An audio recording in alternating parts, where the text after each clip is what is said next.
อกมาเป็นลานเจ้าให้นับตั้งแต่น้อยอันตีถึงใหญ่บ่เคยทุกบานหวานใจ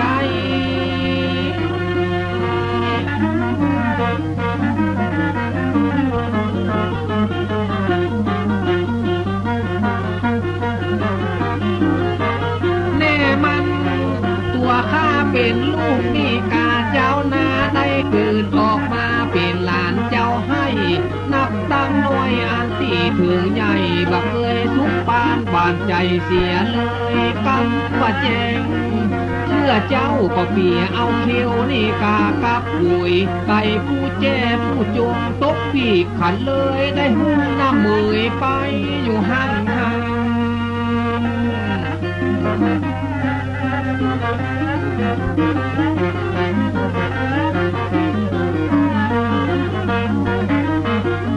ยังมาตุกหัวใจ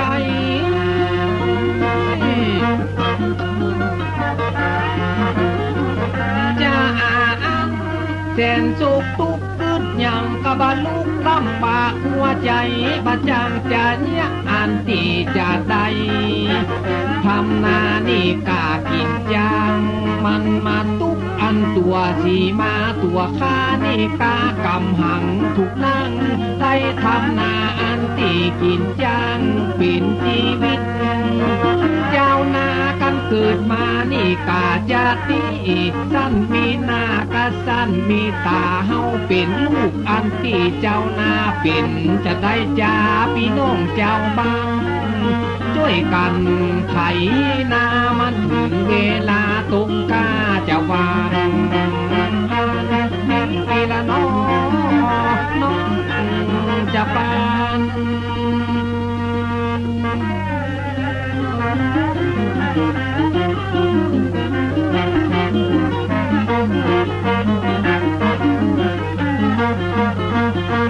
คนกับ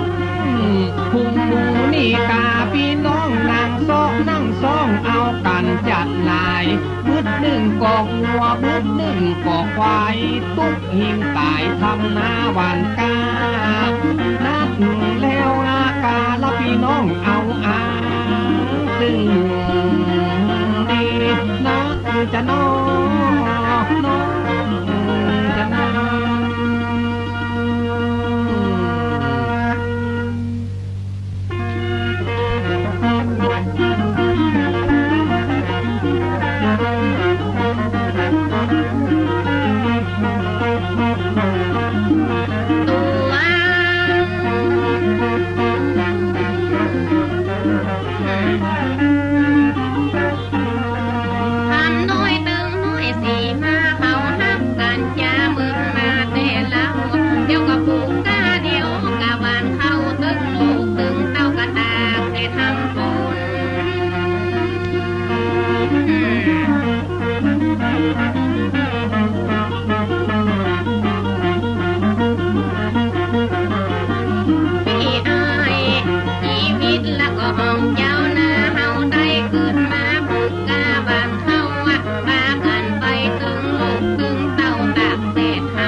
น้อยนี่กาตึงข้าตามีหน้าพอหน้ากว่าหันเฮาจะเนี่ยอันจะได้กันจะได้หวานกานี่กาผูกเข้าเป็นการงานอันตีของเฮาจะจ้างเมาอันหมู่ปีน้อง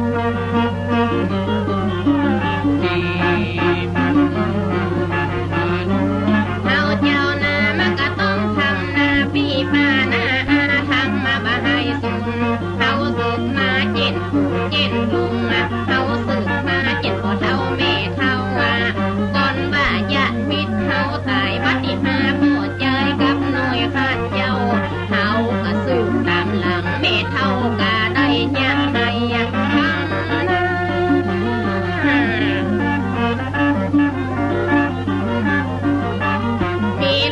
อนลูกมีเต้าสอนเต้าเตอะนาพี่เจ้าเป็นนักเป็นนาการทำให้และก็การทำนาอุดหนุนเอากาโปตาสอนด้านนามันตึงเหมือนกันผู้คนตากแดดทำฝนกินเข้ากลางนา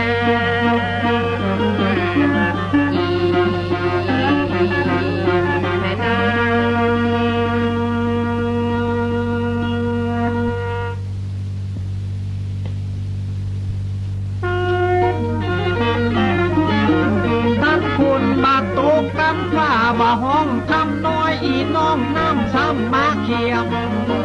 เพิ่นจัดปล่อยอันดีปุ่นเตรียมน้ำกาเขียมบาใจของน้อยเฮาจะเยียอันจะได้กันไปหาทางการเป็นสูตรอันซอยปรึกษากับน้องอันดีคำน้อยเฮาจะเยียนาพี่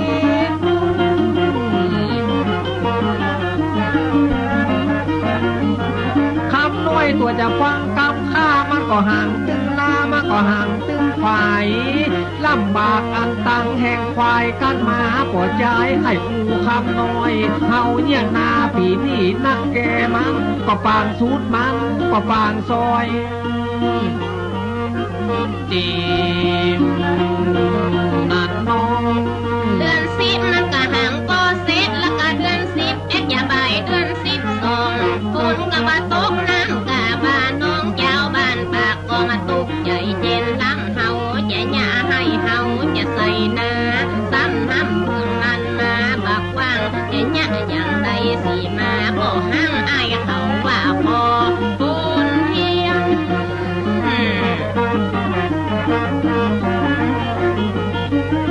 สมัยบาเดียวบาท่ากลัวสีมาอันนี้เลี้ยวกาก็อย่าบอกสักคำเป็นสมัยพัฒนาการนาเปิ้นเป็นบุญเทียมกาได้ก่อนมันละบาตกมันเขียมนอนนายคือลูกก็ใจโผไปแบบนั้น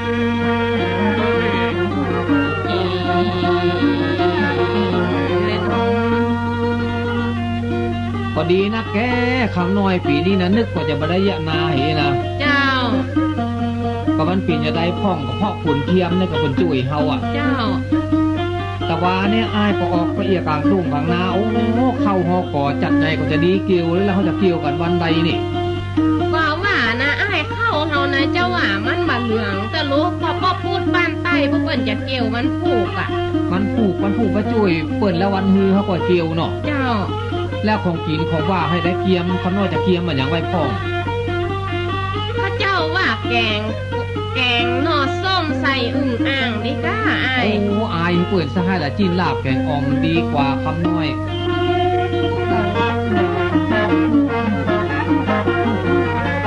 ตัวคำน้อยนายจะไปพังมากเขาจะเก่งจีนลาบแกงออมเหมือนกันของกินดีนี่กาลำนะเยี่ยมเดียมดังเรียกพี่น้องเจ้าบ้านมีตังจีนลาบมีตังจีนแกงสีมอยแดงเป็นอย่างเป็นทางเฮาจะเลี้ยงอันที่เจ้าบ้านต้องกะเทียมมาอีก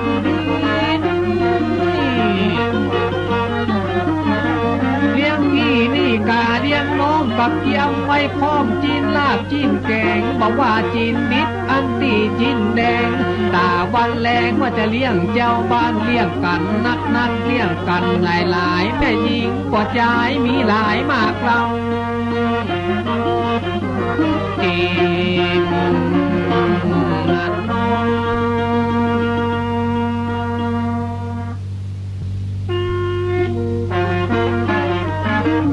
เขาจะเกี่ยวเข้ากันไปติ๊กตึงบอกว่าแม่ติ๊กตึงบอกว่าแม่จันมาตึงลุงอันตีคำปันตึงบอกว่าบัดจันอันตีบักเดียวมากันนี้ดีกาจัดหลายตั้งยิงตั้งใจช่วยกันจุนเลี้ยวขอคำปันอันตีจะเที่ยวจิ้วไกลกันไปนี่กับถึงเวลาเขาจะเกี่ยวติ๊กมาออกหัวคิดเป็นแนนเป็นนาบอกว่าแม่ติ๊กอันตีปอดตาช่วยสีมาละมีลายบาทน้อยคำน้อยคนมาจัดลายกันมาจะเป็นปันมา อย่าเป็นลอยตีนั่น ห้องนาควายลังห้องนาเจ้าเขาอย่าได้เลี้ยงเขาอย่าได้เลี้ยงปลาหาตึงไอเหล่าไอคำไอทาไอสูงกาหามันอยู่บ้านไตบัดท่าหอนคุกและบัดท่าตกใจสีมาป่อใจป่อซ้อนดอกไม้บะเหลือไอส่งไก่บะใจของไก่มันกะมาจุยเฮาอะยาตี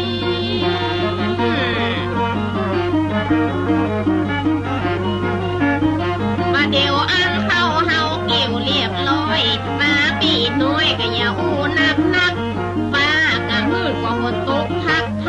กะเฮาลวดมัดก็บดีจะหาขอพี่น้องมุนลักษตาหุ่มจ่วยเฮานาเอาหูมันจวนแล้วแม่น้อง โอ้คำน้อยประเด็นนี้ก็เพิ่งกับมาจัดหลายคนอย่าเป็นร้อยหลายฝ่ายมันเขาไปไส้วันเป็นอย่างไรนี่ฮะ ก็อย่างว่าเฮาก็มีละอ่อนอยู่2 คนถ้าเฮาไปบักไหวเฮาก็ใส่รายวันเขาเอากะอ้าย อย่างอันก็ดีก็เดียวดีกว่าอย่างนั่นเนาะอันเข้าเอามาส่งก็บ่เดียวนี่ เจ้าการสักกันก็ลั่งมากะเจ้าไปดะกี้แล้วหรอก เขาบอกเคยจัดทาไปกัน เจ้า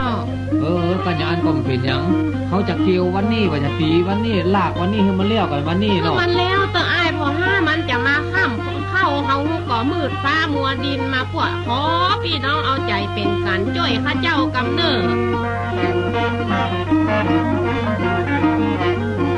เป็นสั่งใดเอาเลี้ยววันนี้เอากันเต็มที่เอากันเป็นกันพอพี่น้องอันตีหุ่มหามเอากันเป็นกันเอาเป็นเต็มที่ละว่าจังจะเนี่ยอันตีจะได้คนหลายอยู่กันตีนี่ขอมาเลี้ยวอันตีวันนี้เฮาจะเลี้ยงเราเลี้ยงเป็นสุรานี่กานำปิดเขาก็ออกหัวคิดนี่นักหนาเป็นเหล้าอันตีสุราตกแต่งดานะบาใจของน้อยพะจะกินกี่ปันพะจะขัดน้ำกันแถมกี่ห้อยจิ้มและนำข้าขอเลยวางกรรมชีวิตเจ้านา